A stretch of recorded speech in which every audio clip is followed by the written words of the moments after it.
박 대통령 하이힐스 켤레로 버텼다. 한국에서 굶주리다 숨진 탈북 모자. 북한이 우리를 향해 막말을 쏟아낸 외무성 담화문에 대해 문재인 좌파 정권이 그저 침묵으로 일관한다는 비판과 지적이 잇따르자 청와대는 핵심 관계자의 익명을 통해 북쪽에서 내고 있는 담화문들이 통상 우리 정부가 내고 있는 담화문과는 결이 다르고 쓰는 언어가 다름은 대부분의 사람이 다 인지하고 있는 부분이라며 과연 그 담화문의 진위가 무엇인지 보는 게 중요하다고 해명했습니다. 이게 해명이라고 내놓는 꼬라지가 아주 과관입니다. 사용하는 언어가 다르니 우리는 이제 한민족 아님을 청와대는 공식적으로 인정한 건가요? 이에 대해 온라인 누리꾼들의 반응은 진심 이러니까 개그 프로그램이 망할 수밖에 없지. 개 터졌네. 주인이 개 보고 욕해도 좋다고 꼬리 흔들며 달려드는 것 같네라며 이 정도면 달지구급 짝사랑이라고 조소하는 댓글로 가득 채워지고 있습니다. 청와대에 이어 법원도 국민복장 터지는 해명을 했습니다. 투기 의혹으로 재판에 넘겨진 손혜원 무소속 의원이 소유한 부동산에 대한 검찰의 몰수보전 청구가 법원에서 기각된 것과 관련 법원이 행정처리 과정에서 실수로 검찰이 제출한 서류가 누락됐기 때문이라고 해명했습니다. 서울남부지검은 손혜원 의원이 2017년 6월부터 올해 1월까지 매입한 목포시 근대 역사문화공간 내 토지 26필지와 건물 21채에 대해 몰수 보전을 청구했는데 서울남부지법은 지난 5일 이를 기각했습니다. 검찰이 수사 기록 가운데 일부만 내는 등 자료 제출이 부실했다는 취지입니다. 이에 검찰은 법원에 행정착오가 있었다며 항고했습니다. 법원은 몰수보전 명령 청구서와 수사기록이 종합민원실을 통해 접수된 후 형사과에 인계되는 과정에서 담당자들 사이의 인수인계가 정확히 이루어지지 않아 수사기록을 제외한 몰수보전 명령 청구서만 재판부에 전달됐다고 해명했습니다. 법원은 이 같은 오류가 발생한 데 대해 하루 평균 300건 이상의 문건이 접수되어 형사과로 인계되다 보니 인적 오류가 개입돼 기록의 일부가 뒤늦게 전달될 여지가 있다면서 법원은 문제의 원인을 파악하고 재발 방지책을 마련하기 위한 세부 계획을 수립 중에 있다고 했습니다. 법원 관계자는 항고된 사건에 대해 재판부가 다시 판단할 수는 있지만 어디까지나 재판정의 재량이라며 직권 경정이나 결정 취소 절차를 밟기보다는 바로 항고 재판 절차에 들어가기로 했다고 설명했습니다. 법원의 어줍잖은 해명에 온라인 누리꾼 6,500여 명 이상의 화나요를 클릭하며 분노와 질타의 댓글로 가득 채웠습니다. KWK0는 법원이 참 놀고 있네요. 착오는 아무나 하나? 다음에는 무엇을 착오해서 혜원이를 봐줄까요? 착오를 인정했으면 빨리빨리 보전 조치해야 정상 아닌가? 라고 힐난했고 그날은 하여튼 이 정권 작자들은 의도된 실수가 너무 많아라고 일침을 날렸으며 HGK3는 하고 많은 건수 중에 왜 이것만 행정착오가 나냐? 그 많은 건수 처리하면서 온 국민이 관심을 갖는 이것만 행정착오? 걔가 웃겠다. 그러면 일반과는 행정착오가 무작위에 발생하겠네 쯧쯧. 돈 없고 백 없는 놈들 좀 살리라고 바꿔놨더니 전보다 더하네라고 분노했습니다. 박근혜 대통령이 재임 시절 하이힐스 켤레만 신었다는 전언이 나왔습니다. 조대환 전 청와대 민정수석은 박근혜 대통령이 탄핵당한 후 2017년 3월 12일 청와대를 떠나기 전 청와대의 분위기를 전하면서 15일 출간될 예정인 회고록, 남진, 듬처, 길도을 통해 이렇게 밝혔습니다.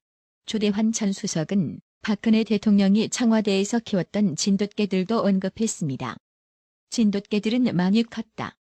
일일이 쓰다듬어 주셨다고 했습니다. 박근혜 대통령은 청와대로 들어가던 2013년 2월 25일 삼성동 주민들로부터 진돗개 희망이와 세로미를 선물 받았습니다. 이 진돗개 한 쌍은 2015년 새끼 5마리, 평화, 통일, 금강, 한라, 백두를 낳아 각 가정에 분양했습니다. 탄핵 심판이 한창이던 2017년에도 새끼 7마리를 낳았습니다.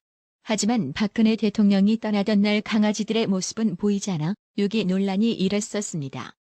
이에 대해 조대환 전 수석은 다음 날부터 개들을 버리고 떠났다고 학대한다고 좌파 언론과 정치인들은 소리를 높였다며 버리고 떠난 것이 아니다.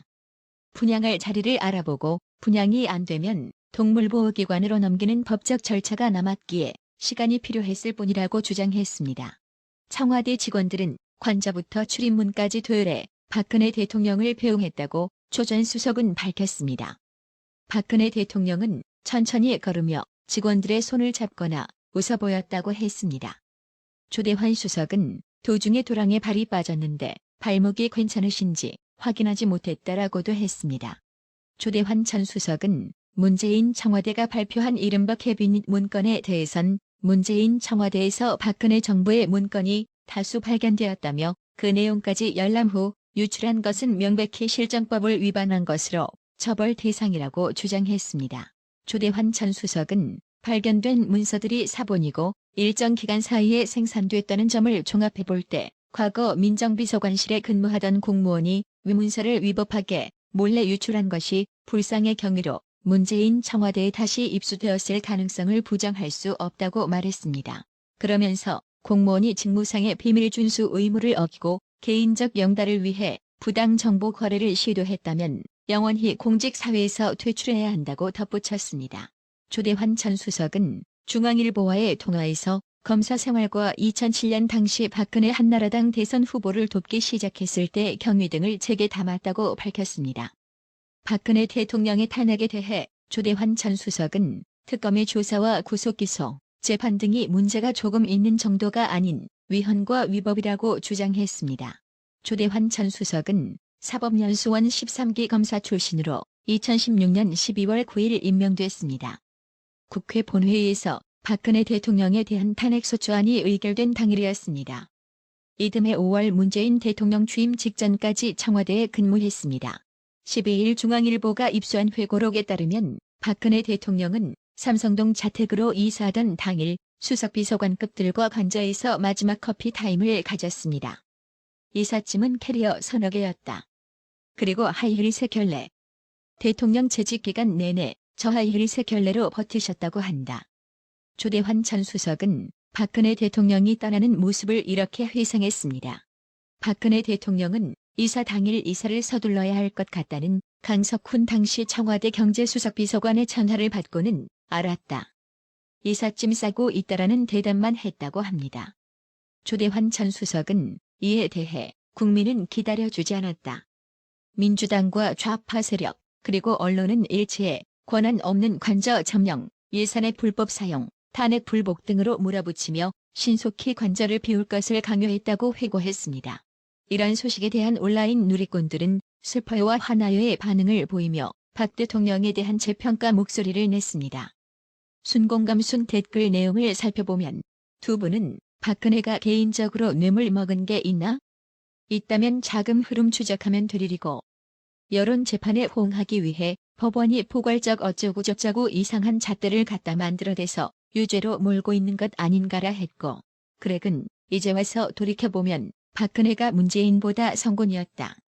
정치, 경제, 외교, 안보, 사회 모든 분야에서 단지 선동을 하지 못했을 뿐이라 했으며 SH08은 꽃이 지고서야 봄인 줄 안다더니 지금에 와서 생각해보면 문재인 정권 2년을 겪어보니 박근혜는 성군이었다라고 글을 남겼습니다. 항은 난 박근혜 찍었지만 내가 찍은 대통령 내 손으로 내린다는 마음으로 촛불 집회 나갔다. 근데 결국에 그게 선동질에 놀아난 거고 떠들던 죄에 실체가 없다는 점에 후회하고 있다라고 했고 LKWW는 박근혜 대통령의 탄핵과 구속은 대한민국 역사상 최대의 실수다라고 했으며 아디나이는 그런 사람을 묵시적 뇌물과 문재인 정부의 국민 갈라치기와 안보, 경제, 외교 개폭망에 비하면 조족지혈 격인 국정농단이라는 듣도 보도 못한 죄목으로 엮어 깜빵 생활을 하게 하고 있다. 박근혜 대통령의 죄목으로 문재인에게 적용하면 최소 200년은 깜빵 생활해야 된다라고 분노했습니다. 구독자님들, 박근혜 정권 시절 생활고로 세모녀가 자살한 사건으로 좌파들이 복지 운운하며 생난리 발광하던 걸 기억하실 겁니다. 얼마 전까지 북한의 거부에도 불구하고 대북살 지원하겠다던 문재인 좌파 정권에서 더 어처구니 없는 사건이 발생했습니다. 10년 전 입국한 탈북 여성이 한국에서 낳은 아들과 함께 살던 셋집에서 숨진 채 발견됐습니다. 통장 잔고는 0원이었습니다. 경찰은 아사 가능성에 무게를 두고 있습니다. 서울관악경찰서는 지난달 31일 관악구 봉천동의 한 아파트에서 42세 한모 씨와 6살 아들 김모군이 숨진 채 발견됐다고 12일 밝혔습니다. 시신 부패 상태로 미뤄 모자 사망 시점을 약 2개월 전으로 경찰은 추정하고 있습니다. 경찰 관계자는 아직 최종 부검 결과가 나오지 않았지만 여러 정황상 모자가 굶어서 숨진 것으로 추정된다며 자살 정황도 타살 혐의점도 현재로서는 없는 상태라고 말했습니다. 모자가 발견됐을 당시 집에 먹을 수 있는 거라곤 봉지에 든 고춧가루가 전부였던 것으로 전해졌습니다. 법의학 전문가는 영양실조가 지속되면 여러 가지 질병이 발생해서 합병증으로 사망에 이르게 되는데 일반적으로는 굶어 죽었다고 표현한다고 말했습니다. 경찰과 탈북민 등에 따르면 모자가 살던 13평 아파트는 보증금 547만 원, 월세 9만 원짜리 임대아파트였습니다. 모자는 이 월세를 수개월 내지 못한 것으로 전해졌습니다. 집에서 발견된 통장에 찍힌 잔고는 0원, 5월 중순 3,858원 잔액을 모두 인출한 게 마지막이었습니다. 모자 사망 추정 시점은 그로부터 약 2주 뒤였습니다. 모자의 시신은 아파트 관리인 신고로 발견됐습니다. 신고자는 경찰 조사에서 수도요금 미납으로 단수가 됐는데도 아무런 소식이 없기에 찾아가 복도 쪽 창문을 열어봤더니 시신이 누워 있었다고 말했습니다. 모자는 집안에서 약 2m 간격을 두고 바닥에 누워 숨진 채 발견됐습니다. 이들이 살던 집에는 김군 장난감 등이 있었지만 쌀이나 물은 없었고 고춧가루만 있었다고 경찰은 전했습니다. 한 씨는 북중 접경 지역에서 장사를 하다가 탈북, 중국과 태국을 거쳐 2009년 한국으로 들어온 것으로 알려졌습니다. 12일 한 씨가 숨진 채 발견됐다는 소식이 전해지자 탈북민 사회는 술렁였습니다. 탈북민 카카오톡 단체 대화방 등에는 한 씨에 대한 정보가 쏟아졌습니다.